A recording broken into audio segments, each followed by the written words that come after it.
Place à l'invité de cette édition, nous recevons Dr Jules Sapawende Tapsouba. Vous êtes économiste donc au Fonds monétaire international, docteur. Quel regard déjà portez-vous sur la marche des pays de la zone franc du point de vue macroéconomique? Merci pour la question. Tout d'abord, je tiens à remercier la Radio Nationale pour l'opportunité qui m'a offerte d'échanger avec mes compatriotes. Alors, quel regard je porte sur les pays de la zone franc? D'abord, il faut quand même dire ce que c'est que la zone franc rapidement. Donc, il y a deux zones. Il y a l'UEMOA, l'Afrique de l'Ouest, et il y a la CEMAC, l'Afrique centrale. Alors, ces deux zones ont connu deux conjonctures différentes. Avec le choc du prix pétrolier, la baisse des prix du pétrole, la CEMAC a beaucoup souffert, donc leur économie a été beaucoup contrainte ces dernières années. Mais l'UEMOA est dans une dynamique différente, avec la Côte d'Ivoire fer de lance de la croissance dans la zone.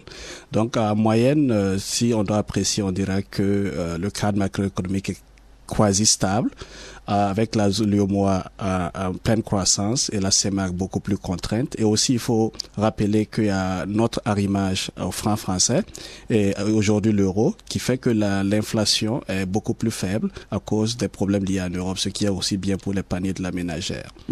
Alors aujourd'hui, le franc CFA est toujours arrimé au franc français. Un processus est engagé pour une monnaie sous-régionale. Comment cette démarche est accueillie au Fonds monétaire international? Alors, merci. Avant de répondre à votre question, je crois qu'il est utile de distinguer deux choses. Il y a l'arrimage qui est une question fondamentalement politique et il y a aussi l'union économique et monétaire que nous avons. Alors, comment, d'un point de vue Fonds monétaire international, on approche cette question-là? L'arrimage n'est pas, il n'y a pas d'idéologie là-dessus. Il peut être bon, il peut être négatif, mais moi je préfère me concentrer surtout, et le FMI aussi, sur l'intégration régionale. Alors dans ce cadre-là, le FMI en effet soutient les économies. Et je peux parler du cas de l'UEMOA où on fait des consultations régionales, du cas de la CEMAC, en plus de ce qu'on fait au niveau pays. Donc concrètement, nous appuyons par des conseils au niveau macroéconomique et de bonnes politiques. Alors, quel pourrait être l'impact de cette monnaie régionale en vue sur l'économie des pays africains, docteur? Alors, comme on le dit dans notre culture, une seule main ne suffit pas pour ramasser de la farine. Donc, quand on est plusieurs, on devient beaucoup plus fort. Donc, pour paraphraser en termes d'impact, on peut tout de suite voir immédiatement le commerce. Lorsqu'on a la même monnaie, on commerce beaucoup plus. Donc, imaginez une monnaie régionale au niveau de la CEDEAO et commercer avec le Nigeria, ce que le Burkina Faso ou d'autres pays de la région pourraient en tirer. Ça, c'est le premier point. Le deuxième point est plus lié à la crédibilité des politiques. Un seul pays qui mène une politique n'est pas aussi crédible qu'un ensemble de pays qui la mènent. Donc, on peut reprendre le cas de la BCEAO. Lorsque la BCEAO décide une politique, elle est beaucoup plus crédible que lorsque le Burkina Faso seul décide. Donc, ça, c'est les principaux avantages. Et aussi le secteur privé. Rappelez-vous bien, lorsqu'on a un espace unifié comme l'Afrique de l'Ouest, avec le Nigeria, on a près de 200 millions de consommateurs, sinon 250. Comparativement aux 20 millions qu'on a au Burkina Faso, tout de suite, un secteur privé au Burkina Faso peut se projeter beaucoup plus grand. Donc, il y a un avantage certain à la croissance et au secteur privé. Alors, est-ce que le FMI pourrait accompagner les pays de la sous-région dans la réalisation de ce grand projet? Tout à fait. De FMI, comme je le disais tantôt, nous avons une approche de consultation régionale aussi, en plus de ce que on fait pour les pays. Par exemple, je vous donnais le cas de l'Afrique de l'Est. Ils sont très avancés pour avoir une monnaie régionale. Donc, ils regrouperaient le Kenya, la Tanzanie, le Rwanda et le Burundi. Et le FMI concrètement appuie dans la mise en œuvre de cette monnaie-là. Donc, dans quel sens ça? Si l'Afrique de l'Ouest décide d'y aller, certainement nous appuierons aussi par notre expertise et nos conseils. Donc, quelle pourrait être justement concrètement la forme de cet appui? Est-ce qu'il s'agira des expertises, des conseils? Voilà, par exemple, des gens comme nous, moi personnellement, j'ai une thèse en union monétaire en fait, je suis un expert des questions de monnaie commune. Donc, on pourrait m'envoyer travailler avec les banques centrales là-bas pour voir de l'expérience internationale, qu'est-ce qui pourrait marcher, qu'est-ce qui pourrait pas marcher, quelle institution faudrait-il mettre en place, et ainsi de suite. Donc, c'est concrètement ce genre d'expertise que le FMI est capable de déporter très rapidement sur le terrain et afin d'aider les pays. Alors, docteur, certaines sources indiquent que le Burkina Faso a d'importants fonds transférés à l'étranger après l'insurrection populaire d'octobre 2014. Alors, quels sont les mécanismes pour un éventuel recouvrement de ces fonds expatriés? Merci pour cette question parce que je pense qu'elle est très fondamentale. Lorsqu'on a un continent comme le nôtre ou un pays comme le nôtre et on a des fonds qui sont exportés illicitement, cela fait très mal au cœur. Donc pour revenir à votre question, n'ayant pas la confirmation officielle de l'existence de tels fonds, mais on peut parler d'une manière générale parce que c'est un problème important pour l'Afrique. Alors d'aucuns diront, enfin il y a des sources qui disent aussi que l'argent illicitement exporté de notre continent équivaut à l'aide au développement qu'on a. Donc, ça vous donne une mesure de l'importance de ces fonds-là. Alors, pour répondre à la question de manière plus spécifique, que faut-il faire pour amener ces fonds-là? Le Nigeria a montré l'exemple.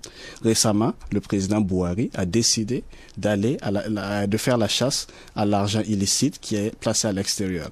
Donc, concrètement, il faut les identifier d'abord. Il faut mener une vraie enquête. Donc, ça, c'est la Cour des comptes ou d'autres institutions qui sont chargées de vérifier l'existence ou l'évasion des fonds publics. Une fois qu'on les a identifiés, où ils sont, il faudrait mettre en place des mécanismes de négociation avec les États qui les hébergent en ce moment. Cela veut dire prendre avantage des lois internationales, voir ce qu'on peut faire, ce qu'on ne peut pas faire.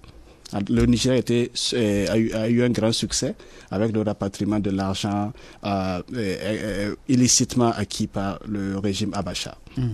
Alors, le Burkina Faso a adopté un nouveau référentiel pour son développement, docteur. Il s'agit du plan national de développement économique et social. Alors, comment appréciez-vous les objectifs contenus dans ce plan? Merci. Ce plan... je crois qu'il faut être honnête et dire c'est une avancée. Alors, le Burkina Faso, depuis l'indépendance, a eu plusieurs plans de développement. Au total, c'est le 12e qu'on a. Et depuis fort longtemps, c'est le premier plan qui est vraiment endogène. En ce sens qu'on a tenté, ici, d'arrimer le référentiel commun qu'on a de développement, l'objectif social, au programme présidentiel. Ce qui veut dire quand même que on arrive à mettre en phase l'objectif politique et l'objectif de développement, ce qui est très important, cette endogénéité. Et le second élément, c'est l'objectif du PNDS lui-même. Il est très réaliste, c'est-à-dire les projections qui y sont réalisables. Alors, dernier élément, c'est aspect positif, c'est l'accent mis sur la gouvernance, ce qui est un élément clé pour toute chose. Maintenant, on aurait pu faire mieux dans le plan, à mon avis, c'est que j'ai l'impression qu'on n'a pas changé de paradigme de travail, à ce sens qu'on devrait être plus ambitieux. Moi, je suis partisan de mettre des objectifs beaucoup plus élevés. Actuellement, par exemple, je vous donne un chiffre sur la croissance. Le PNDS projette un taux de croissance d'environ 7%. Moi, je pense qu'on devrait projeter des taux de croissance proches de celle de la Côte d'Ivoire, autour de deux chiffres. Alors, viser plus haut. On peut ne pas le réaliser, mais on ne tombera pas certainement plus bas. Donc voilà un peu ce que je pense qu'on peut améliorer. Deuxième élément qu'on peut améliorer, c'est peut-être recentrer, c'est pas changer totalement le plan, mais comment interpréter le plan pour le mettre en œuvre, c'est recentrer sur la séquence et la complémentarité État-secteur privé. Je crois que l'État est un élément leader dans cette économie-là et l'État devrait tendre la main au secteur privé pour remettre l'économie sur un sentier de croissance durable. Alors, que peut attendre le gouvernement burkinabé du FMI dans la mise en œuvre de ce plan national? Tout à fait. Et étant donné que c'est un plan endogène, très national, le FMI, dans le cadre de nos programmes, on regarde cela. Donc, si le plan est communiqué comme des réformes économiques, certainement la communauté internationale aiderait beaucoup. Donc, l'idée ici, c'est une communication. Le FMI se tient à la disposition des pays et c'est ce que le pays désire faire, qu'on l'accompagne au mieux dans cet objectif-là. Donc, dans ce contexte-là, le FMI pourrait faire déjà beaucoup. Et on a un programme avec le Burkina Faso qui s'appelle Faciliter élargie de croissance. Et dans ce cadre-là, je suis sûr que mes collègues qui sont affectés sur le desk Burkina Faso seront en mesure d'aider dans ce sens-là. Moi, c'est ce que je fais pour le Nigeria, en tout cas. Voilà. Et vous y croyez là-dessus, docteur? J'y crois beaucoup au développement et aux objectifs qui sont là. Juste pour vous donner un élément très simple, si on prend les taux de croissance des dernières années, de 2010 à 2015, le taux de doublement du niveau de vie moyen au Burkina Faso est estimé à 29 années. Donc, il faut 29 années pour qu'une génération voit le doublement de ses revenus. Et avec le PNDS, si on réussit à le mettre en œuvre, on passe de 29 à 17 ans. Donc ça vous donne idée du progrès qui serait fait si on aide à ce plan-là à être mis en œuvre. Donc, à mon avis, j'y crois et c'est une question de volonté de la part de tous les Burkinabés. Chacun doit apporter sa pierre, où qu'il soit, en tant que Burkinabé. Alors, parlons de Burkinabé. On a remarqué que les jeunes, du point de vue africain, les jeunes africains donc rêvent, dans leur grande majorité, de migrer vers l'Occident. Quelle politique économique les pays africains peuvent développer pour maintenir les jeunes dans leur pays? Tout à fait. Merci pour la question parce qu'elle est très fondamentale. On voit tout un flot de jeunes qui cherchent par tous les moyens à arriver en Europe, aux États-Unis, à d'autres pays occidentaux. Alors, comment on pourrait retenir ces individus-là? Il y a deux choses qu'il faut distinguer. Il y a ceux qui partent à l'aventure pour essayer de trouver une situation meilleure. Donc ceux-là, je crois qu'il y a beaucoup à faire dans le pays pour les retenir. Il faut créer des opportunités. Pour commencer déjà. Il faut de l'emploi. Et il faut un secteur privé fort. Il faut que chaque Burkinabé ou chaque Africain qui est dans son pays se dise que je peux y arriver. C'est pas en allant en Europe qu'on peut. Parce que la réalité, c'est qu'une fois en Europe ou dans les autres pays occidentaux, la plupart, le taux de réussite de ces jeunes-là est très faible. Donc, on se retrouve avec des jeunes en échec qui auraient pu mieux contribuer. Deuxième élément qu'il faut distinguer, c'est ce qu'on appelle la fuite des cerveaux.